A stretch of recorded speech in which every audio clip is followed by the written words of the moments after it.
biasanya orang langsung kepikiran coding, komputer, atau robot. Tapi ternyata dunia informatika jauh lebih luas dan menarik daripada itu. Yuk kita bahas! Informatika secara umum merupakan disiplin ilmu yang berkaitan dengan pemrosesan informasi dan komputasi. Dalam lingkup yang lebih luas, informatika mencakup berbagai aspek dari teknologi informasi, komputasi, dan perangkat lunak yang saling mendukung dalam pengolahan data informasi. Sejarah informatika dimulai dari ide visioner abad ke-19 oleh Charles Babbage yang merumuskan konsep komputer programmable. Lalu memasuki abad ke-20 muncul komputer generasi pertama seperti ENIAC dan UNIVAC.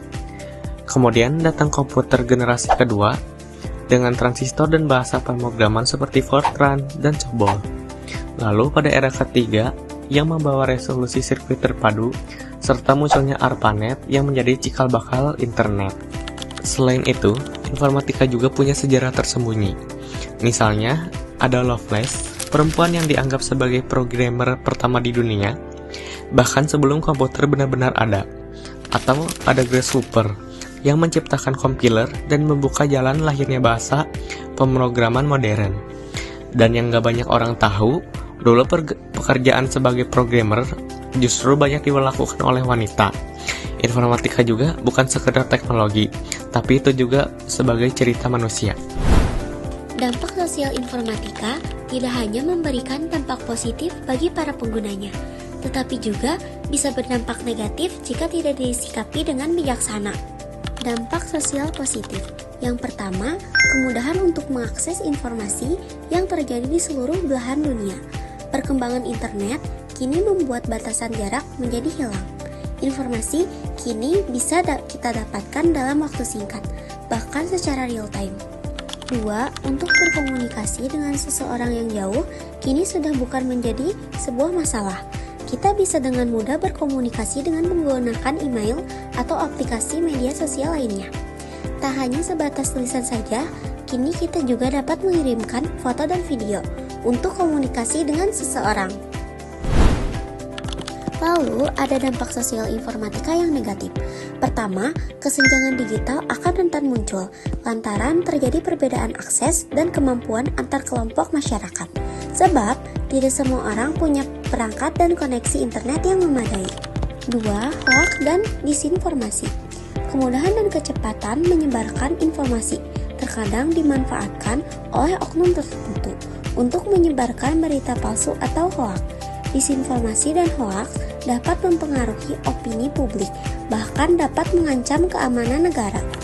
3. Tergerusnya budaya tradisional dengan budaya asing merupakan salah satu dampak negatif sosial informatika.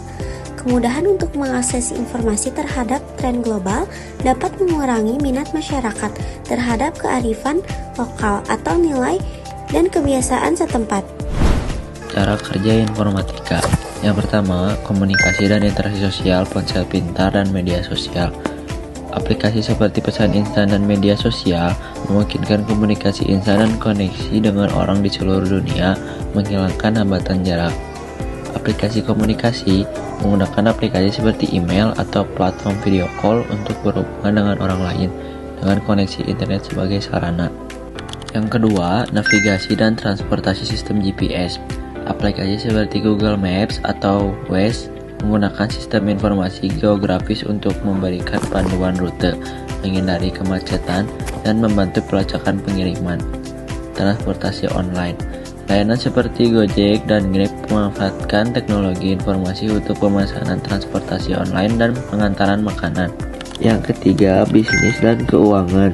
E-commerce memungkinkan pembelian dan penjualan barang secara online. Internet banking memfasilitasi transaksi keuangan seperti transfer uang, pembayaran tagihan, dan pengecekan saldo melalui aplikasi digital atau ATM. Analisis data menggunakan data untuk mengidentifikasi tren pasar, mengoptimalkan operasi, dan membuat keputusan bisnis yang lebih baik.